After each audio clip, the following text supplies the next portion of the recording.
She had nothing left. No parents, no savings, no one in the world who knew what she was about to do. Her father had died 3 weeks earlier. A good man, a simple man, a man who had borrowed money from the most powerful person in the city to pay for her mother's treatment, and had spent the last 4 years working every hour available to pay it back. He had not finished. $40,000 remained. She sold everything she had: her car, her laptop, the watch her father gave her when she graduated. She got to $31,000. She walked into the most powerful man's office with $31,000 in an envelope and said, "My father died, but I came to pay his debt. This is everything I have. I'll work for the rest." The room went completely silent. The billionaire looked at the envelope. He looked at her, and then he did something that nobody in that room had ever seen him do before. Something that changed everything. The offices of Crane Capital occupied the top 3 floors of the tallest building on Mercer Street, and they had been designed with considerable deliberate intention to make visitors feel small, not uncomfortable. The furniture was excellent. The staff were courteous. The coffee was very good.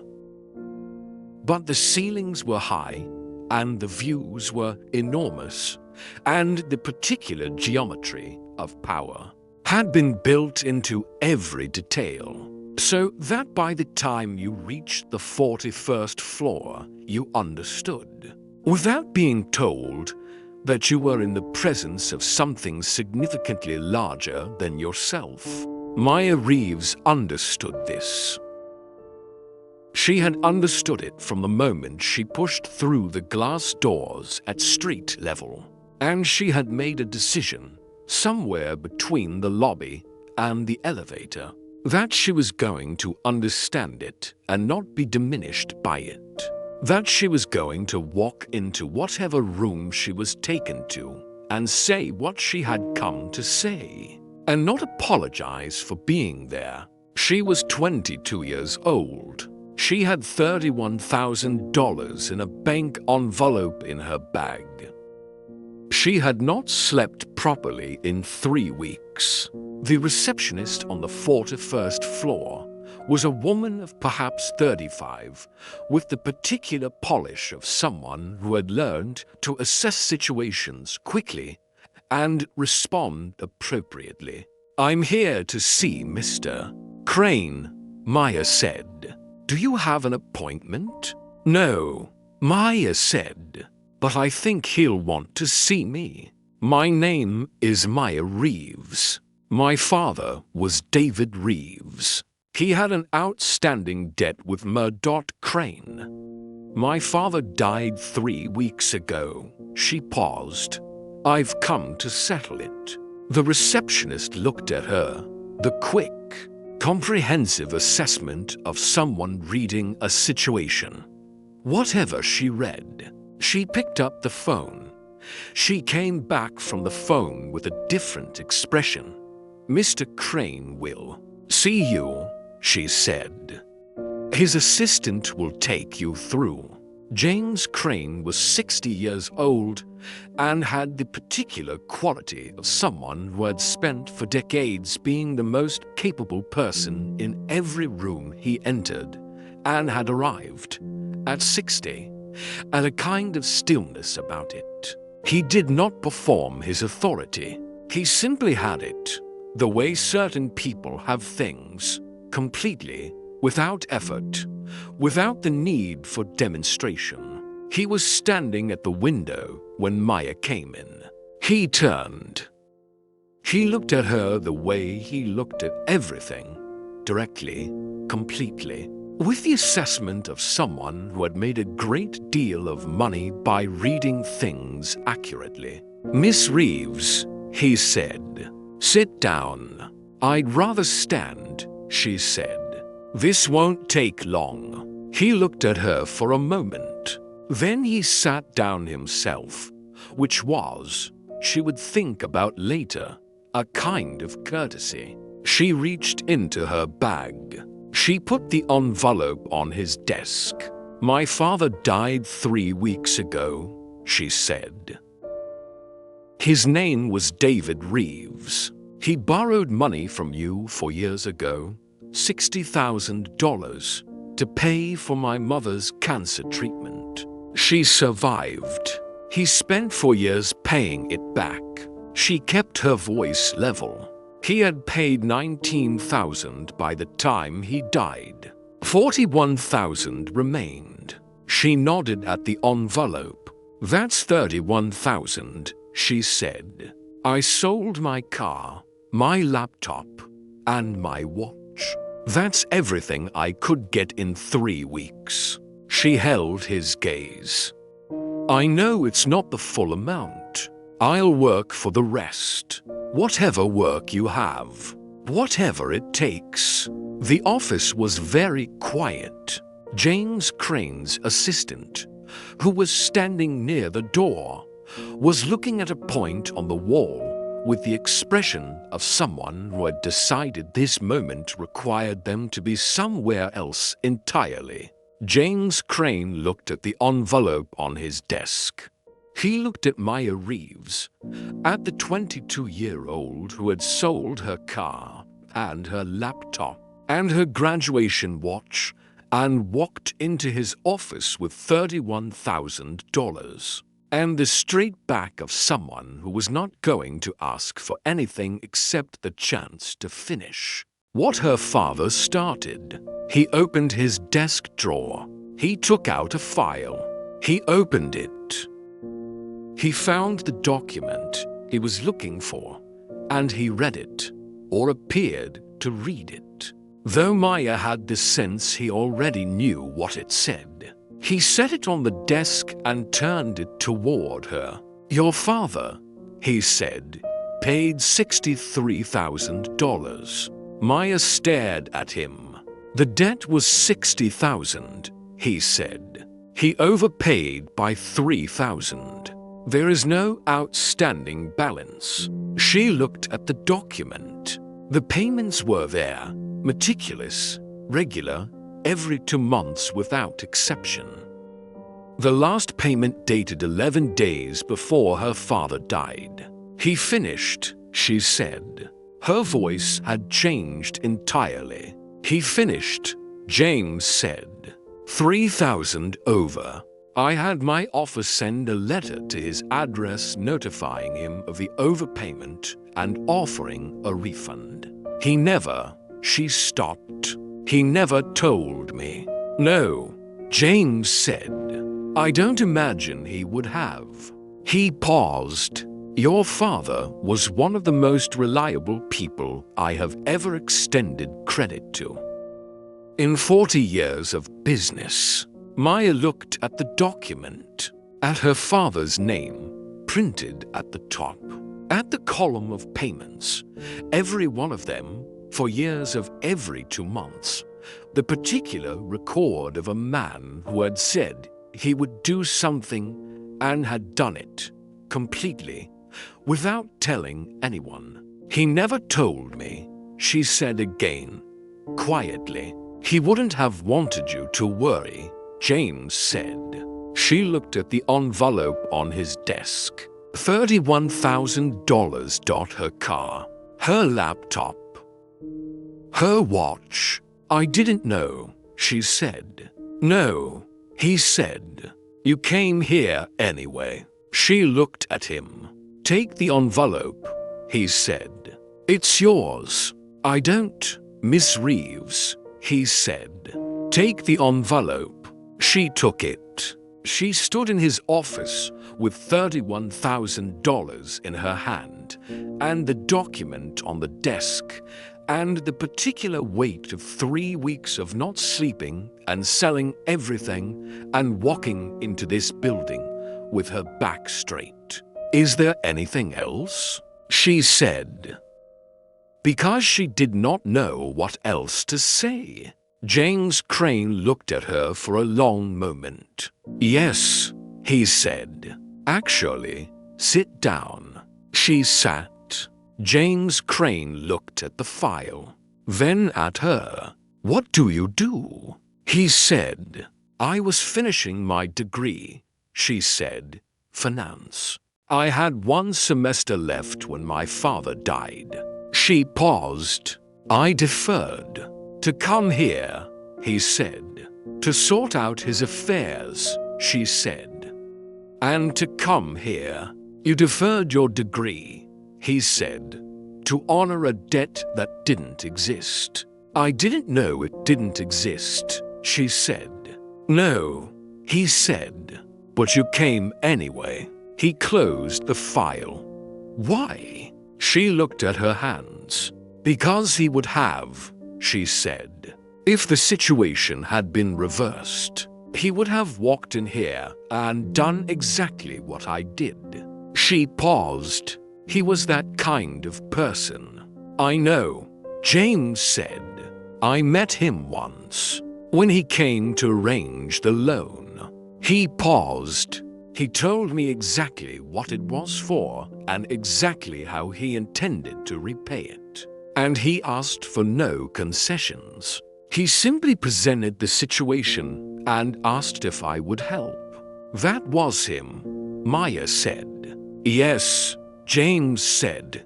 "It was." He was quiet for a moment. "You have one semester of a finance degree remaining." "Yes. Crane Capital has a graduate program," he said. "It is competitive. The applications for this year's intake closed 2 months ago." He held her gaze. "I am offering you a place, starting after you complete your degree. Full salary from the first day of your final semester, so you can finish without the financial pressure that caused you to defer." She stared at him. She stopped. "Why?" "Because," he said, "in 40 years of business, I have been lied to, misled, and disappointed by people with excellent credentials and impressive presentations. And I have just watched a 22-year-old sell her belongings and walk into my office to pay a debt she didn't owe." He paused. "That tells me something about a person that no application form has ever told me. I might not be good at the work," she said. "You might not," he said, "but you'll be honest about it. And that is considerably rarer than competence." She looked at the envelope in her hands. At $31,000 that she had thought, 3 weeks ago, was the only thing she had. "Yes," she said. "All right, good," he said. "Go finish your degree." She found the letter when she went through his things properly, not in the 3 weeks after. Those weeks had been survival, logistics, the particular administration of death that leaves no time for anything else. She found it 6 weeks later, on a Sunday afternoon, in the small wooden box he kept on his bedside table that she had been saving for a quiet moment. The letter was from Crane Capital, dated 14 months ago. It confirmed the final payment, the $63,000, the $3,000 over, and advised that a refund was available upon request. Below the official text, in her father's handwriting, the small, precise handwriting she had known her whole life, 2 lines. "Paid in full, $3,000 over. Tell no one. This was mine to do." She sat on the edge of his bed for a long time. Tell no one. He had finished. He had finished, and he had not told her, and he had not told her mother, and he had put the letter in the box, and he had kept it to himself with the particular private satisfaction of a man who had said he would do something and had done it. This was mine to do. She thought about him, about the man who had driven her to her first day of university, and had cried in the car on the way home, and had not told her he cried until years later, who had worked double shifts for 4 years without complaining, who had died 3 weeks after making his last payment, quietly in the hospital, holding her hand. She thought about what she had done, the car, the laptop, the watch, the envelope, the 41st floor. She thought he would have done exactly the same. She put the letter back in the box. She closed it. She sat in the quiet of her father's room and felt, for the first time in 6 weeks, something that was not grief, but was adjacent to it.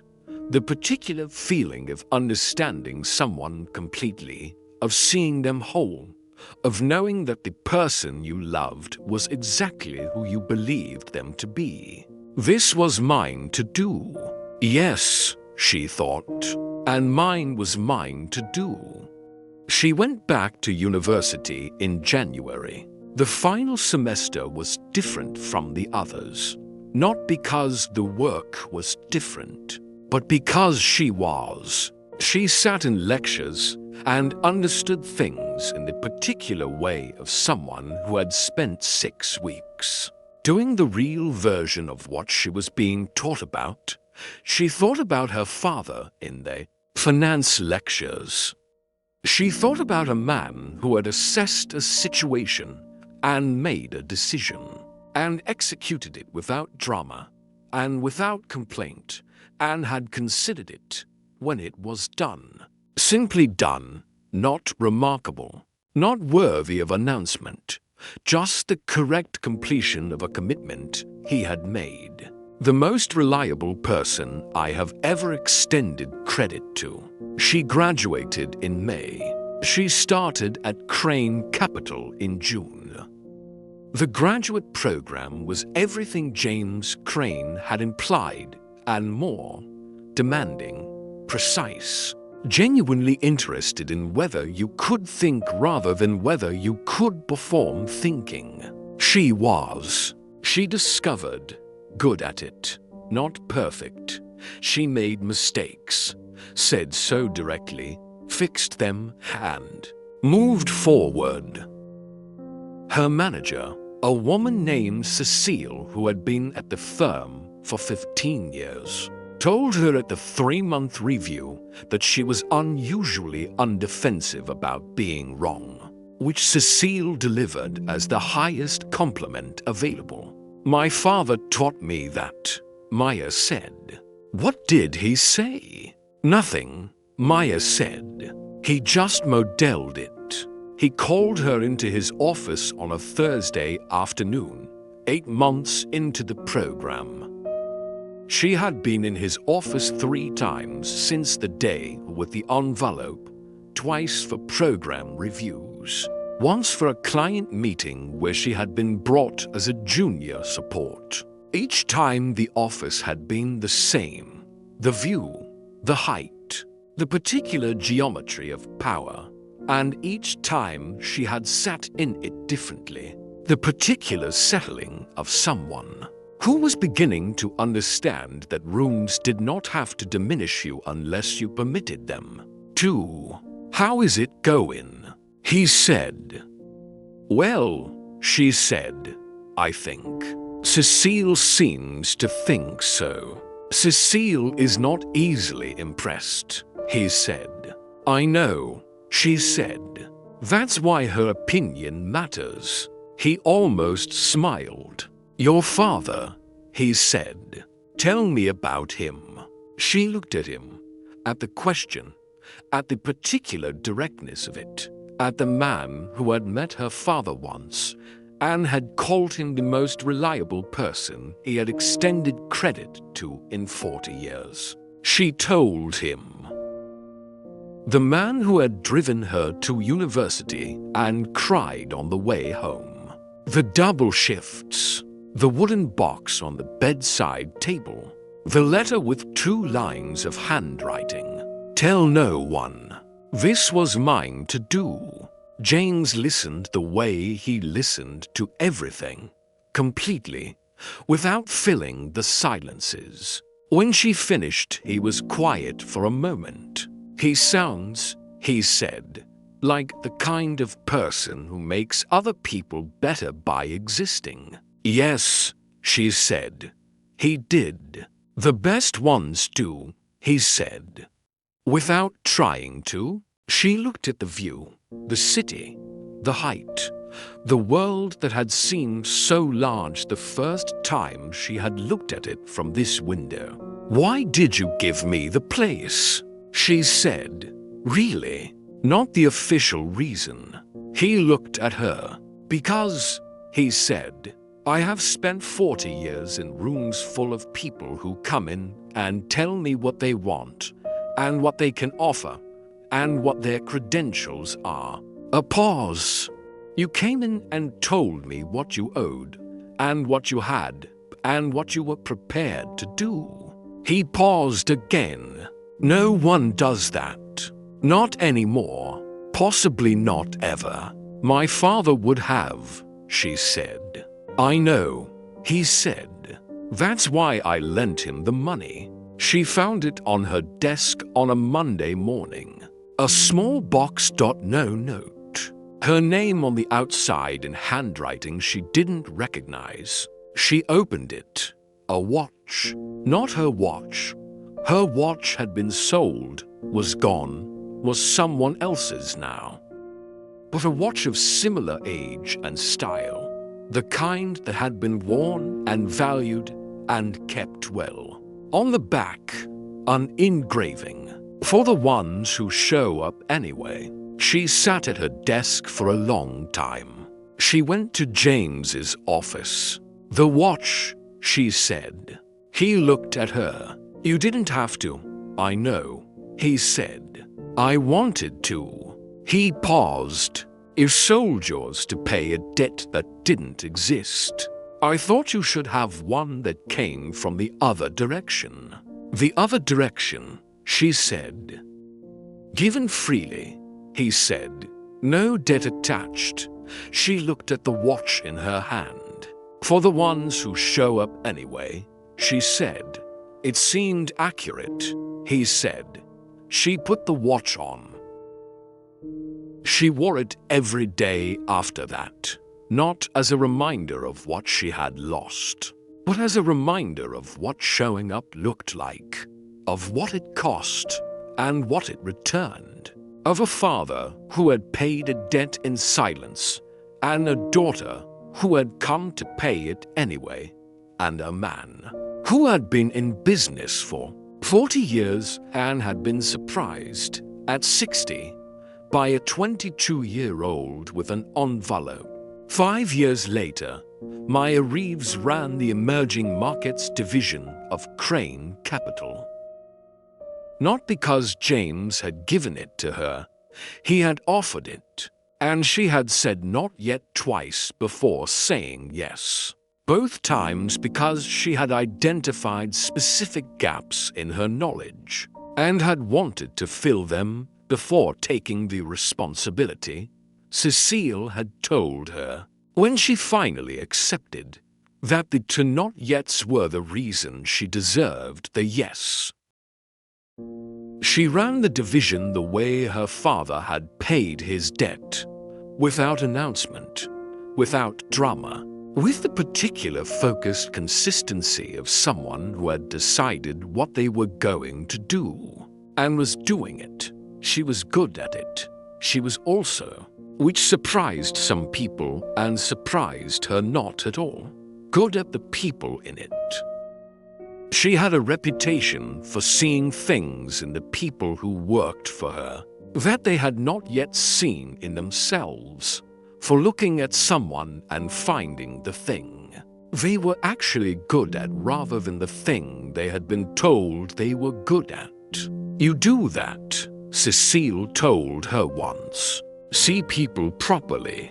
My father taught me, Maya said. What did he say? Nothing, she said. He just did it. She wrote to James on the 5th anniversary of walking into his office. Not an email, a letter, handwritten, because some things required the slower medium. She wrote, 5 years ago I walked into your office with $31,000 and a debt that didn't exist. You gave me back the money and offered me something I hadn't asked for and couldn't have imagined. I have been thinking about why you did it. Not the official reason, the real one. I think it was because you recognized something, not in me specifically, but in the act, in the showing up.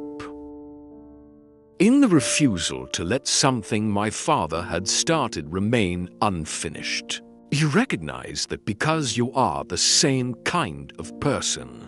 You lent money to a man you had met once because you recognized something in him. You recognized it in me for the same reason. My father used to say that the most important thing a person could do was finish what they started. He said it was rare. He said most people started things and found reasons to stop. He finished everything he started. Even the things nobody knew about. I am trying to do the same. Thank you for seeing it. Thank you for the watch. Thank you for the room that I no longer need to feel small in. Maya James read it on a Friday morning. He read it twice. He put it in the wooden box he kept on his desk, the one that contained the things he considered worth keeping. He had not told anyone about the box. This was mine to do. He recognized the instinct. On a Sunday afternoon in October, Maya went to the cemetery. She went every month, not out of obligation, out of the particular desire to be near him, to sit in the quiet of a place where he was, and think about the things she had been thinking about during the month and say them somewhere that felt like saying them to him. She brought flowers from the market, the same market he had taken her to on Saturday mornings when she was small, where a woman named Eleanor sold flowers and always gave her father one extra stem because, Eleanor said, he was the only customer who remembered her name every week. She sat beside him for a while. She told him about the division, about the person on her team who had turned out to be extraordinary in a way nobody had seen. She had seen it, had given the work and the space, had watched it develop. She told him about a decision she had made that week that she was uncertain about and wanted to think through with someone who would tell her the truth. She told him about the watch. I wear it every day, she said, for the ones who show up anyway. The October light came through the trees in long, pale lines. I showed up, she said, like you taught me. The cemetery was quiet around her. You finished, she said.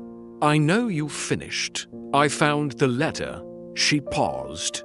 You always finished. She sat for a while longer. Then she stood up, straightened her coat, and walked back through the cemetery toward the gate. She had a meeting on Monday morning.